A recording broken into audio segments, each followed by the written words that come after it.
morning and welcome to Mornings with Yvette, the Conservarican. Thank you for sharing your Sunday morning with me. Nothing better than a great cup of cafecito in the morning. Delicious. So, first of all, I want to apologize for not having a show last Sunday, but I wanted to spend my Mother's Day Sunday with my family. And so what I did was I unplugged myself from technology and just spent a quiet day with my kids, my dog, and my husband. We had a nice quiet day at home, filled with love, and I hope everyone had a nice day too. I wanted to share with you, I'm sure we all got our cards and gifts. So as you know, I have two sons. One is 14 and one is 12. So my 12-year-old is a little social butterfly. He's not shy. He's very affectionate, huggy, funny. And then I have my 14-year-old, which is the total opposite. He's shy, reserved, and doesn't show his emotions as much as my little one. So his Mother's Day card really made me emotional. And I'm going to read you what he wrote so maybe you understand. He really poured his affection and feelings towards me in the card. It says, "Dear Mama, you are my friend, my spirit, and my influence towards success. There's no replacement for you.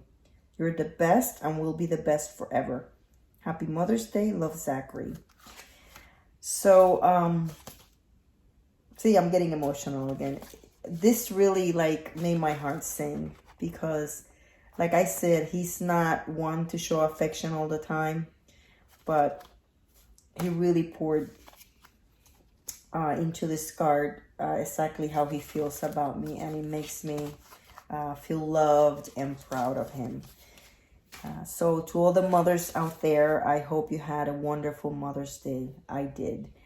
So another thing I wanted to do today is congratulate Mike Garcia. As we all know, Mike Garcia, a Republican, just won California 25th Congressional District. This is a big win for many reasons. Mike Garcia, it's a Republican, but it's also a son of Mexican immigrants, a Navy veteran, and the first Hispanic Republican to represent California since 1873, when Romualdo Pacheco represented the 4th District.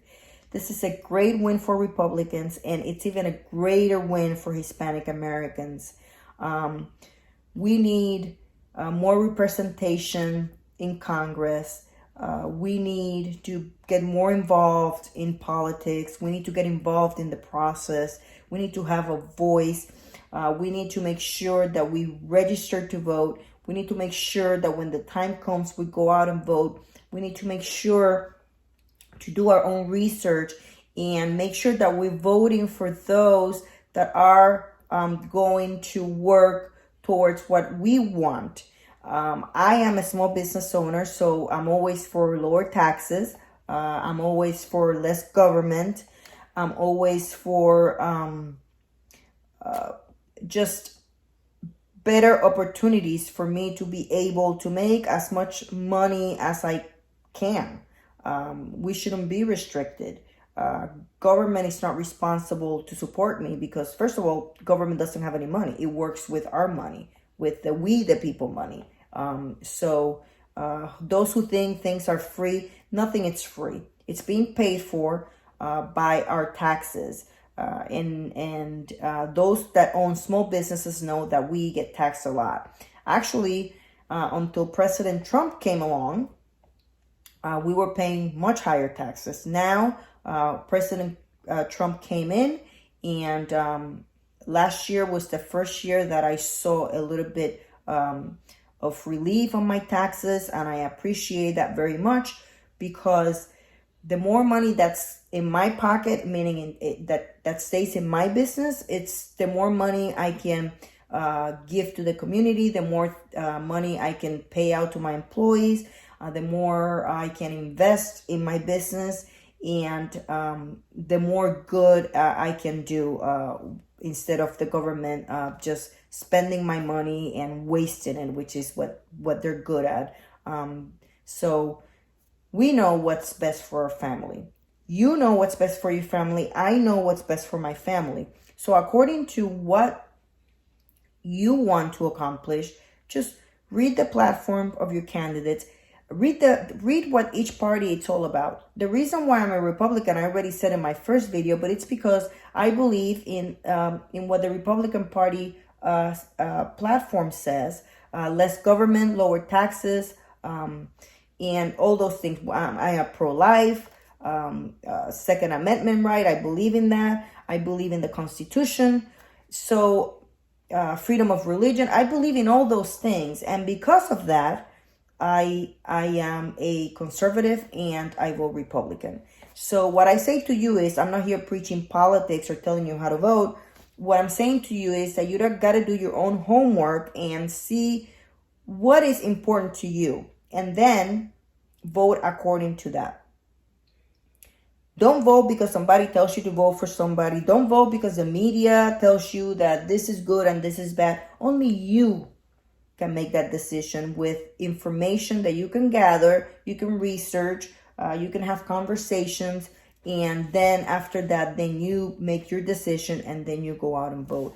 So please make sure you do that. Please make sure you register to vote and that you go out and vote. And as a Hispanic American, I tell you, this election will be decided by us. So we need to register, we need to go out and vote, and we need to make our voices heard. And remember that your vote is your voice. So it's important that you get involved in the process. So I'm going to also make a comment regarding General Flynn's. That's been all over the news. So what I say to you is that today is a 3-star general and tomorrow it could be you. As we all know, the founding fathers, the framers of the Constitution, wanted to form a government that did not allow one person to have too much authority or control. So while under the rule of the British king, they learned that this could be a bad system. I mean, giving the power to one person, it's really bad. So with all this in mind, the framers wrote the Constitution to provide for a separation of powers, or 3 separate branches of government. Each has its own responsibilities, and at the same time, they work together to make the country run smoothly and to assure that the rights of citizens are not ignored or disallowed. So this is done through checks and balances. So as you know, the legislative branch makes the laws, executive branch enforces the laws, and the judicial branch interprets the laws. We cannot and we should not use any of these to gain political power, meaning that spying on somebody just because of politics, that is wrong. And that's what they did with Flynn. He was spied on. There was no reason to do that. There was no reason to do that. They used the courts for political power, because the bottom line is they couldn't allow him to be there, because he would be one that would discover what they've been doing this whole time. The corruption, it's deep, and he would have said something. He would have found out. So today it's him, tomorrow it could be you. So we need to be careful and not be blinded by our political views. As Americans, this should be a concern to all of us. It's not about being Republican or Democrat. It's about being Americans. And this should be a concern. So I'm just going to leave it at that. Like I said, I'm not here to push politics on you. We're just here to talk about things that are going on, and I would give you my comments on what's in the news or things that are going around the country. I made a comment the other day about schools. So you already know I have two sons. One is in high school, and then the other one is in middle school. So I send them to school. I think teaching, it's a calling. I don't think everybody it's cut up for that. I know I'm not. I've been a substitute teacher before, and I have much respect for teachers. A lot of them do a wonderful job, but not all of them are good. We just have to be realistic with things. I mean, it's just like doctors. Some are good and some are not. That's just life. So the other day I was watching when I guess it was implied. I was watching on TV. It was implied that schools wouldn't open. And I posted on social media that schools better open in the fall. I think it's what my post said. And I got a few comments. Of course, I got some, I feel the same way. And then I get the ones that do not agree with what I'm saying, which is okay. We're in a free country. But the funny thing is, I read the comments, and some of the people that commented, I know for a fact they don't have children in school right now. So that was kind of funny, because those were the ones that said to me, kids should stay home and parents should take care of them. So I want to say, I send my kids to school. I don't homeschool. So in the fall, I hope the school's open, because I am not a teacher. And unfortunately, if this doesn't happen, the communities that will be affected the most are the minority communities and the underprivileged communities. So this is not fair. I mean, there's parents. I mean, I have a master's degree. I have a higher level of education than a lot of other parents. And I'm still having trouble trying to figure out how to help my 7th grader, which is he's the one that's having the most trouble. So I can't imagine what parents that, first of all, have a language barrier, second of all, have little to no education, are coping with trying to help their kids at home. And on top of this, some of them lost their jobs, or some of them have to work from home. And a lot of them have 2, 3, 4 kids. I mean, I know people that have 8. So schools need to open. I mean, we need the school system to open. And I'm sure there's ways that they can open and make it a little bit safer. And we can take all the precautions we can just to make sure it works. But just like reopening the country, we cannot live in fear. Living in fear is not living. I mean, this is crazy that we are afraid because this virus, we need to stay home because the virus is going to kill everybody. Let me tell you something. As a mother, I am fearful of a lot of things. I am fearful of drunk drivers. So when my 14-year-old starts driving, I am fearful that he's going to get in the car and somebody that had been drinking is going to be driving out there, and now something might happen to my child. Yeah, I'm fearful. I have concerns. But guess what? I have to let my child learn how to drive, and there's going to be coming time when he's going to get his car and he's going to go drive out there. I can't imprison him in my home because I'm afraid that a drunk driver might hit his car.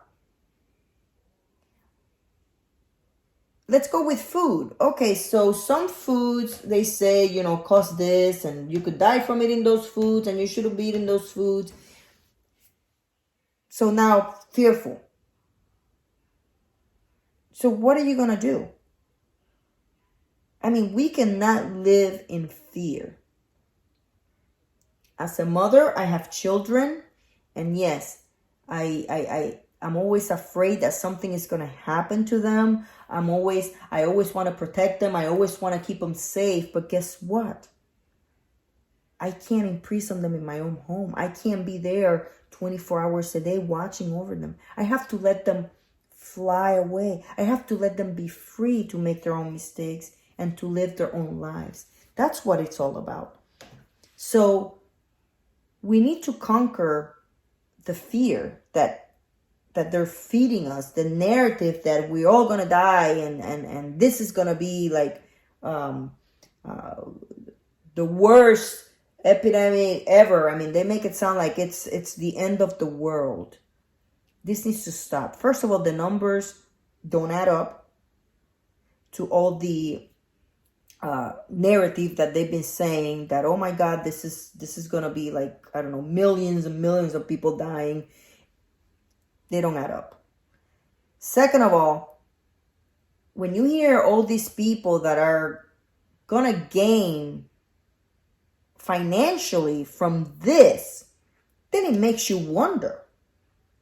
I have nothing to gain from this pandemic. Nothing.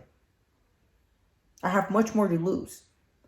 But then you hear all these people that are making decisions and are involved in all these things. And then you hear that they have something to, some financial gains to come from all this. It's kind of crazy. So it makes you, makes you think twice of the real motives behind feeding this fear every day to people. And we cannot allow that.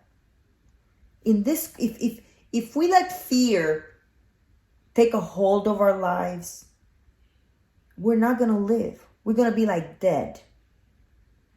We might as well just be dead. Because let me go back to things that have happened in history that if it wasn't because of courageous men and women, they would have never happened. Those people did not let fear conquer them. We would still have slaves if they didn't have the courage to stand up and say enough is enough. Women today would have no rights if we didn't stand up and say enough is enough. So I am telling you that we need to stand up today and say enough is enough. We cannot continue in this path. We need to get back to opening the country and let people go back to work. I have a really good friend of mine. He's a hairstylist. He's actually my hairstylist. He hasn't had an income for 2 months. 0. In the meantime, he has rent to pay, electricity, phone, he needs food, car payment, you name it. He has his bills to pay.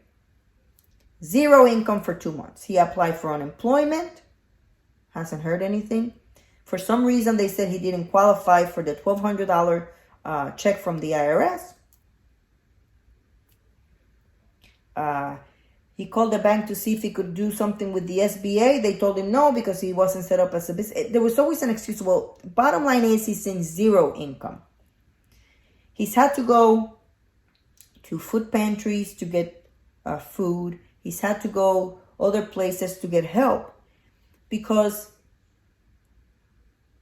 in 2 months, he hasn't been able to work. And like him, there's many more stories. I mean, he's a single guy, but imagine now that situation and then having a spouse and children. I can tell you from experience that my grocery bills have maybe tripled because you have your children at home and all they do is eat. So now there's an extra expense. And for those that haven't been able to work, imagine that. Imagine the stress that they're going through. Another thing that should concern us is, those kids that can't go to school now because schools are closed, and schools were the only outlet they had to get out of the abusive homes that they live in. Hey, let's not be blinded. There's child abuse out there, and a lot of it. And I know the numbers are going up. Because now we have kids at home. You're going to add the stress that parents are having. And I'm sure if there were abuse before, it's now even worse. It's the same thing with domestic violence. I mean, now you have people not working, at home, financial stress, and women that were being abused before, those numbers are going up. There's even more women being abused. And maybe men too, because men do get abused too. Another concern should be drugs, depression, mental health, suicides, all those things. And you're talking about those things are happening probably not to the most vulnerable, because those are the healthy people that are doing that. So we need to think of those people too. And we cannot live in fear. Now we know enough about this virus that we can take precautions and go back to what your parents used to tell you all the time. Make sure you wash your hands really good. Don't be touching everybody. Don't be hugging everybody. Don't let people kiss you all the time. Don't invade personal space. Those are things that have been told to us since we were kids. For Hispanics, it's a little tough because we are very social. We hug each other. It's very difficult for us. But we're learning. It's part of the process of being more careful. But viruses, bacteria, they're out there. We cannot live in fear. We cannot. We have to be smart about the decisions we make.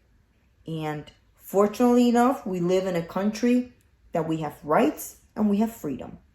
And if you choose to stay home, then that is your right. But then those that decide to go out, make a living, those that decide to go out and not wear a mask, that's their right too.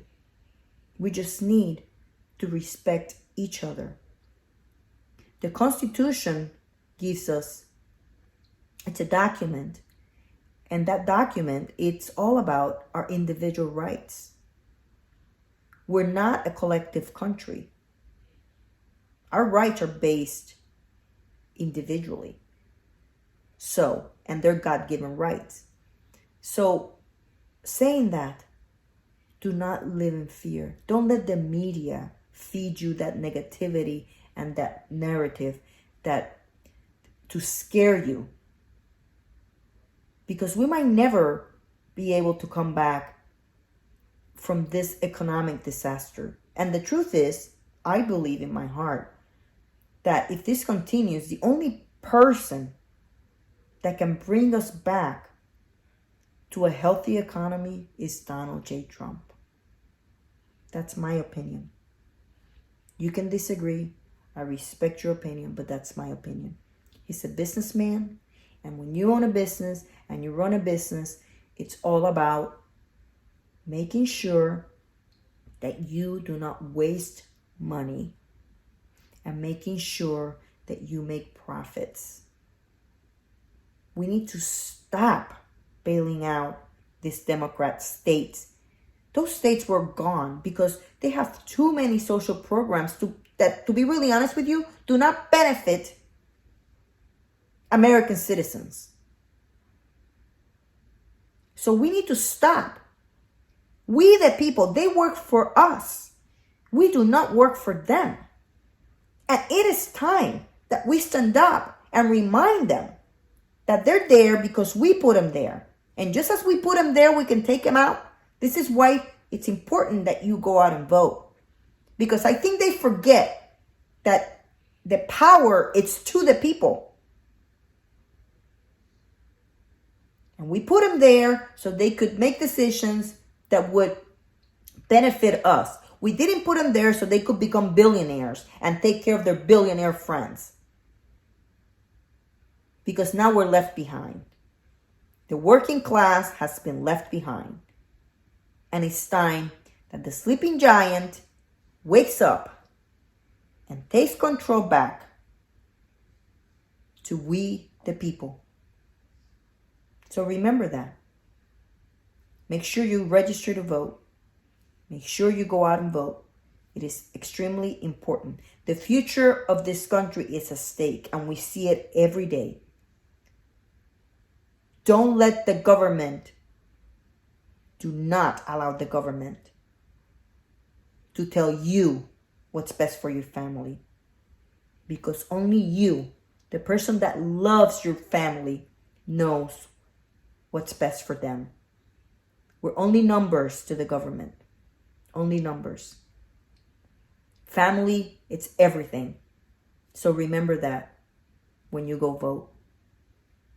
Remember that you're the one that makes decisions for you and your family. And we know what's best for our families. So remember that on the other side of fear, there's a freedom. Thank you for sharing your Sunday morning with you. And don't forget to keep sending me emails at theconservarican@gmail.com. And you can send me your comments if you want me to talk about a particular subject. And I want to say thank you for all those emails, all those people that have been emailing me, supporting my show on Sundays, and that are those patriots are there that are fighting each day for our country. God bless you, and God bless the United States of America. You have a wonderful, wonderful day. God bless you. Bye-bye.